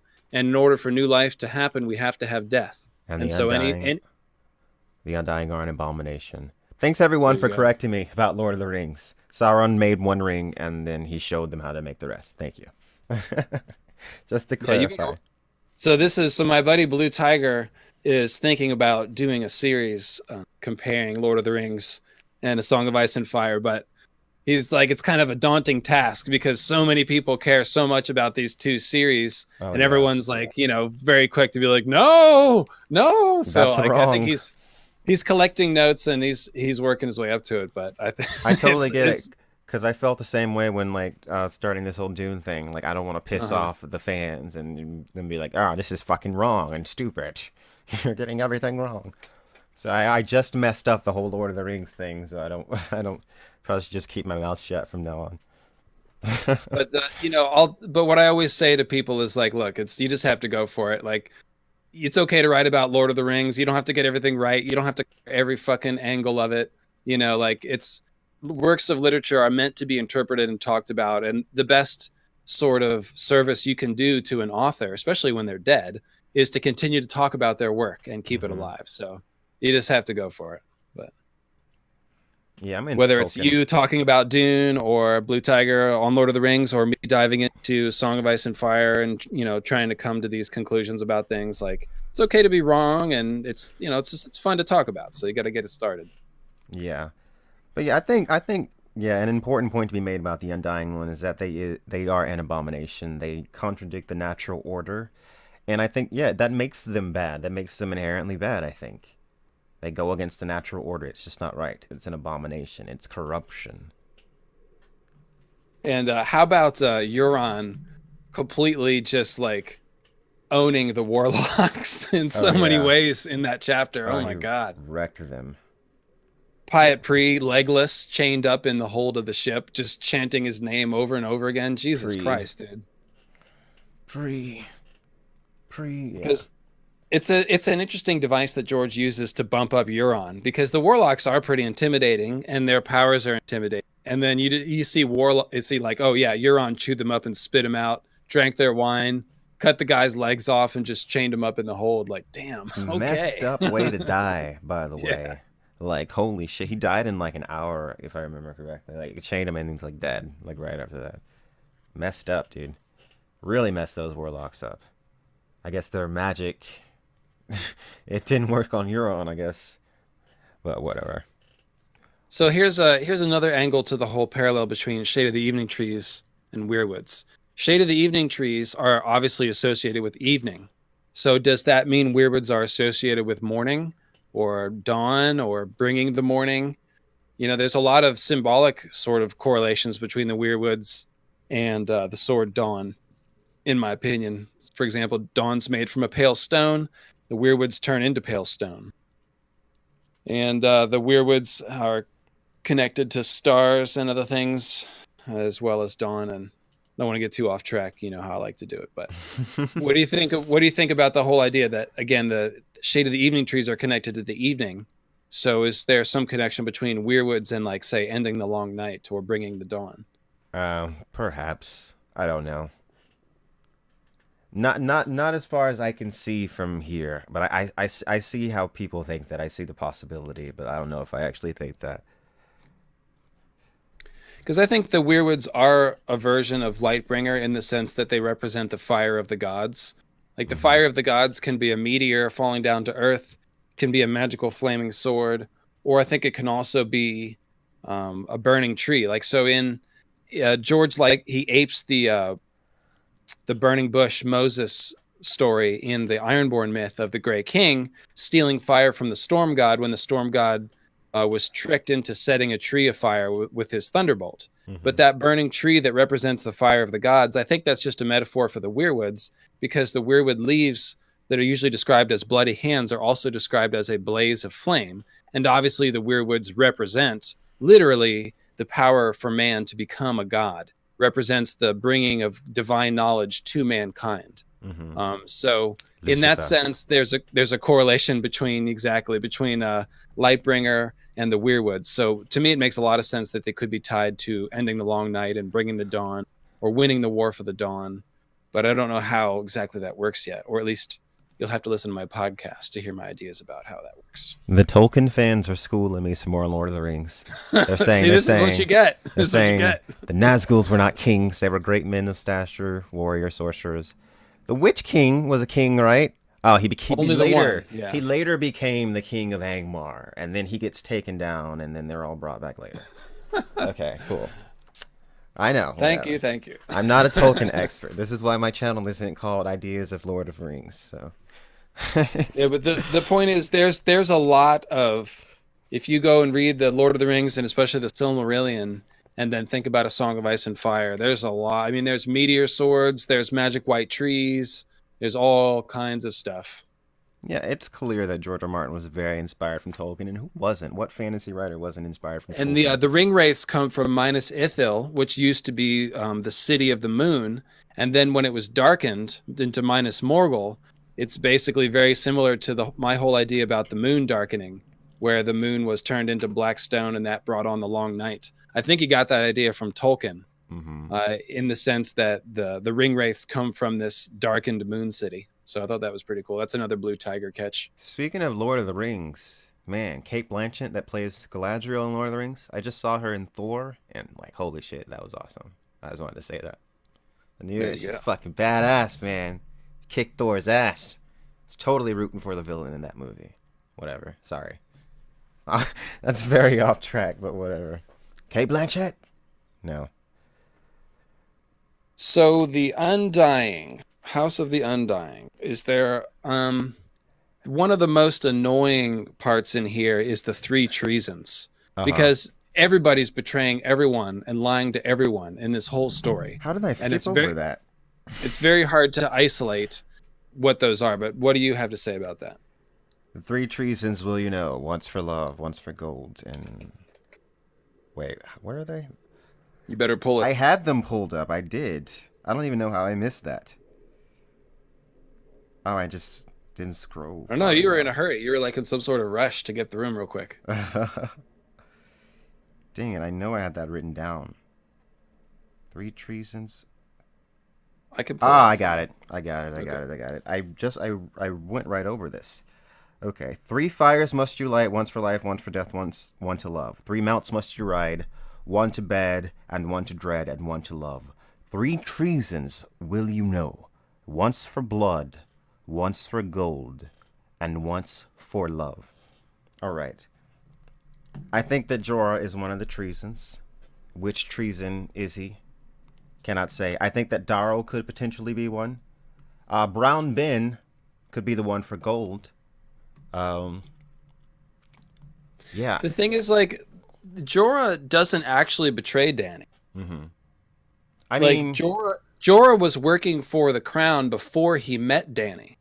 And then it was only after falling in love with Dany, which is creepy and weird, granted. But also he sort of, Dany also wins his loyalty. And that's when he enters into the state where he's torn between the two interests. And eventually he doesn't, I guess you could say, like, well, at the point where he sent a message about her being pregnant, at that point, that's kind of a betrayal because they were sort of connecting already. But that to me is not a clear betrayal. And I don't know which one that would fit, gold, love, or blood. Like, Jorah's motivation is to get his homeland back. Home. Yeah. And that would be like a betrayal for home. That would fit Jorah. I think so. I think Brown Ben kind of fits the gold one the most accurately. Probably. So that's that for me. And then Hisdar could be one. I mean, it's unclear whether he is or not. I think Dario's definitely up in the air. Missandei, I think, is up in the air for treason. I mean, I think she might be the one for love potentially. Like, I don't know. It could be.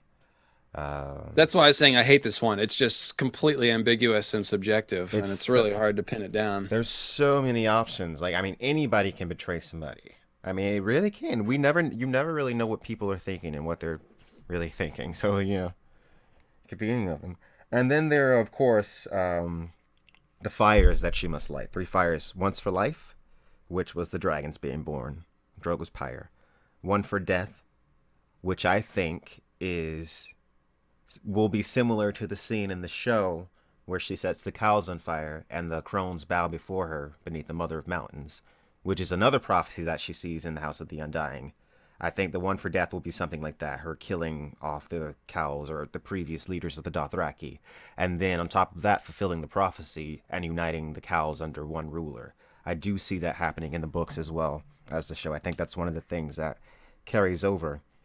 And as far as the fire, there's also a hint of the blood. There's also a hint of the blood betrayal of Amethyst Empress and Bloodstone Emperor here. When she's going to have a betrayal for blood. Okay, but again, I don't know who that's going to be. Yeah. So The last one is the most is interesting to me because it's not um for love, not a fire for love. It's a fire to love. You will light a fire and you will love it. Is how that reads. A fire to love, one to love. Now, I mean, it could if it's metaphorical, it could be the fire of like literal love, maybe Jon Snow, maybe. I mean, or the fire of life, like her actually giving birth and having a baby, and you will love this child. So yeah, I'm not entirely sure on that one either. Do you have any thoughts on it? The lighting of the fires. Yes. So it's she lights three fires. What are the three reasons?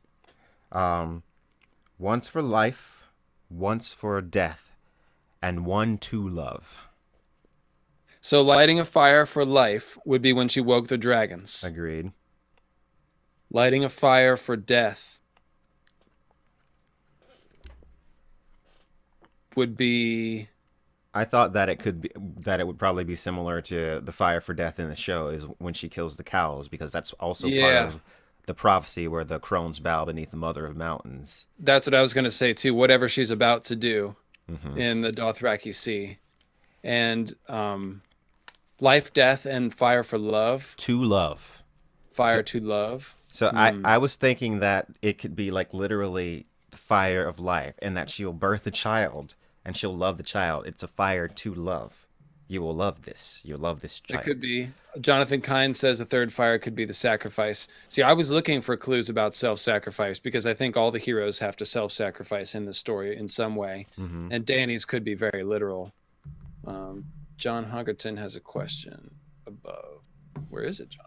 Do you think there's symbolic foundations for the four classical elements of earth, fire, water, and air, aside from the obvious ice and fire? Words are wind, and stone men are round, after all. So he's definitely working the magic through the elements. And as far as the four classical elements, I think he's pulled a little bit of a change. So Earth is, think of Earth as the center element, in my opinion, like the green seers, as opposed to one of the four corners, if you will. And then I think what he's done is he's split ice and water up. So even though ice is just frozen water, in A Song of Ice and Fire, it's effectively its own element. So you have ice and fire, and you have air and water. And I think those are the four elements by which we see the magic move.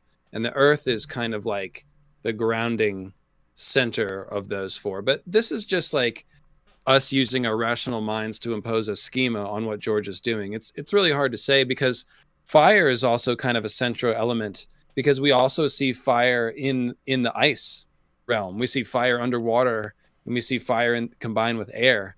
So like my friend Ravenous Reader thinks it's actually fire that's the central element. Like it's the fire in the sort of animating force. Like all life is hot, warm-blooded. Fire is the spark, and when you apply fire to any other element, you get some sort of reaction. So there's different ways to think about it. I don't think it's super clear cut, All you life know. isn't warm blooded. Some life is cold. Snakes, fish. Well, it's I mean their blood is still warmer than uh, room temperature. You know, I guess because they're in motion. nobody has actual cold blood. A snake actually gets its temperature from the area surrounding it. Like I have Right. two That's why it's snakes, and like right. That's what it means to be cold blooded. It needs it doesn't warm its own blood. It needs something else yeah, to warm its blood. But the point is, it dies if it doesn't. So yeah. the blood has to be warm. It'll if it gets too cold, it will die. It needs the fire. You're right. It needs the heat. So Even Jonathan is clarifying that he's referring to the oath that the reeds say, and I'm pulling it up right now.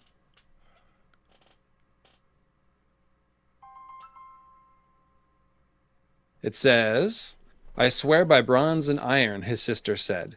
"We swear." Oh, I'm missing the first line. Hang on. One thing about Search of Ice and Fire, it only gives you a couple lines. So it says, "I swear by earth and water," said the boy in green. "I swear it by bronze and iron," said his sister. "We swear it by ice and fire," they finished together. So They That's swear it's by hard to ice sort and that one fire. out because bronze and iron aren't elements.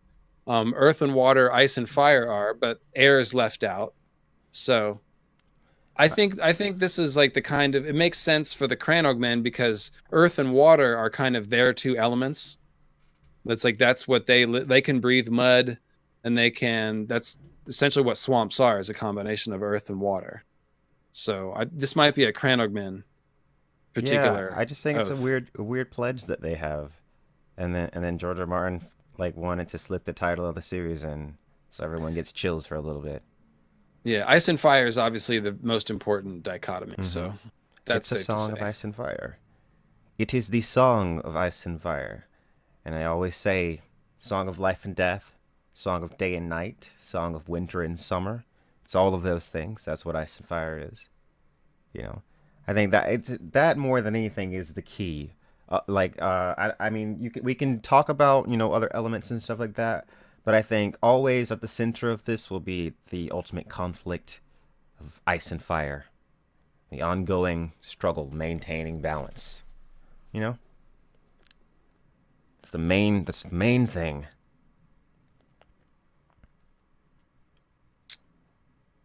Bronze and iron symbolize the first men and the Andals. That's what someone says. Exactly. So that's to me is kind of like earth and water is the Cranogman, bronze and iron is speaks to the first men because that's what they used, bronze and iron. Mm-hmm. And people always confuse iron and steel. Like the first men had iron, they didn't have steel. Steel is highly refined iron, and which is much superior. That's why it's classified differently in terms of like development of the world. The steel, when people could make steel, but iron by its, I mean, the kings of winter were putting iron swords on their statues going back thousands of years. The Iron Islands have always had iron, but what the Andals brought was steel. See, at least that's my best reading of the history, Mm-hmm. because iron swords kind of suck. Like they're not very good. Bronze is actually superior to low grade iron. It's not until you refine iron to be steel Oh, that you've got something. someone asked a great question. Why is it a song? Ah, that's such a great question because it's Norse it's a myth. That's joining. it's It's a harmony of two things working right. together. It's all about the balance and and them coming together. It's not it's not it's not a war of ice and fire. It's a song. Them coexisting and creating a harmony together. That's why it's a song of ice and fire. Yeah, it speaks to the whole Taoist yin yang thing. Mm-hmm. And also, it's taking straight from Norse myth, where all the stories are called songs. Songs. Those who sing the song of earth. The others are those who sing the song of, I don't know. Right. And there's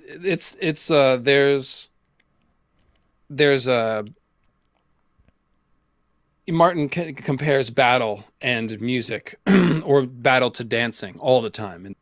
And the whole idea is like, even if two people are fighting, they're actually kind of partners in a dance. Mm-hmm. Yeah. And it's even true if you think of like people arguing on the internet. It's like the far left and the far right that argue with each other. They kind of need each other in a way, because if those people at their core are the same, they're people that want to argue. Yeah. Okay, they have Exactly. different opinions, but they're the same person, and so when they meet each other, even though they kind of hate each other, they're actually doing a dance, and they're both getting what they want out of it. So it's a Exactly.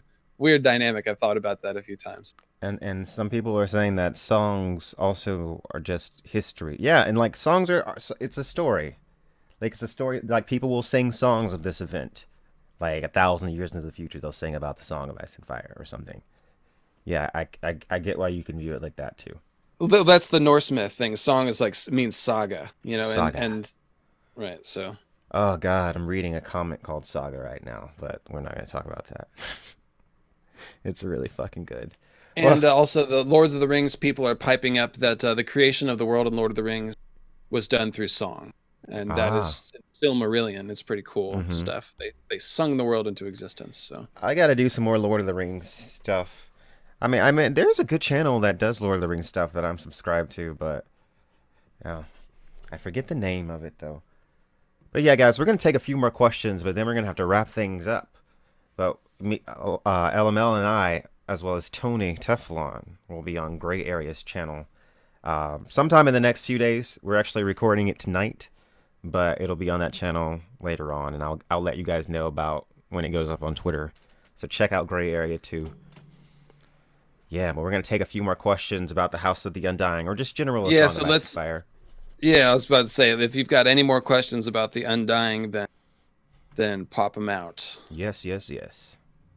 And also, I would say, if you've got any questions about Euron, you can throw those out too, because Euron is tied to the Shade of the Evening pretty tightly, Yeah, he and is. he's sort of like an alt Blood Raven in a lot of ways, but his symbolism ties him to the others very suggestively, and he drinks the Shade of the Evening, which is kind of the opposite of the Weirwoods. So, where do you think? Let me ask you actually, where do you think Euron's plot is going with the end of the story? What's he going to be?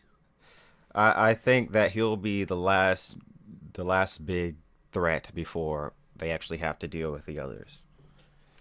Like it'll be we have to stop Euron and then we got to stop the others. And I think that I think it might actually end up with him joining with Cersei in the end, and then it'll be we have to stop Euron and Cersei before we get to the others. That's where I see it going. And I've talked a lot about like what I think is leading Euron and his motivations and stuff like that, but Jason Sizzler says Euron is a thrall for the Great Other, just like Melisandre is a thrall for the Lord of Light.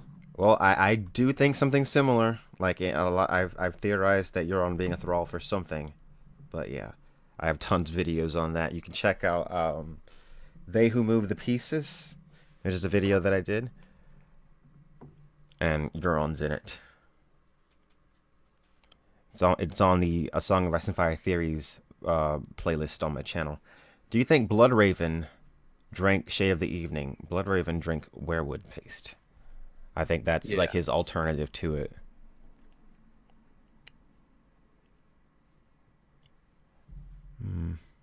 Q&A. The real question is, where does the mighty Cthulhu come into play?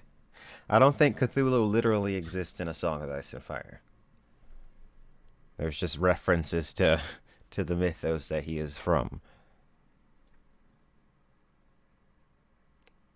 Is Euron working for himself or someone or something else? Well, I've always said that I think that Euron is directly being influenced by something else. So here's let me throw you. I'm gonna have these in a future Moons of Ice and Fire episode. And by the way, I'll be dropping a new episode either tonight or tomorrow called Visenya Draconis, and that's going to be about Rhaegar, or not Rhaegar, Aegon the Conqueror, Visenya, and Rhaenys, and of course it'll be about the others and the Night's King. And here are some quotes about Euron's implied connection to the others. Now, these are all using double entendres of the word others, so just listen to this, all right? This first one is when he banters with the Victarion at the Kingsmoot. He says, "On that we can agree. Euron lifted 2 fingers to the patch that covered his left eye and took his leave. The others followed at his heels like mongrel dogs." Okay, so then, so the others are following after Euron. Then it says, "I," he thought, "a great victory for Crow's Eye and his wizards. The other captains would shout his brother's name anew when the tidings reached Oakenshield." So Euron's got other captains. Then it says, "The Kingswood crowned his brother Euron, and the Crow's Eye has other wars to fight." Okay. So then it said, "When Crow's Eye took to the fleet to sea, Triss had simply lagged behind, changing course only when the other ships were lost to sight." So it's like, I mean, obviously that could be nothing. It's just whatever. But yeah, there's so many of them. So it's you start to wonder.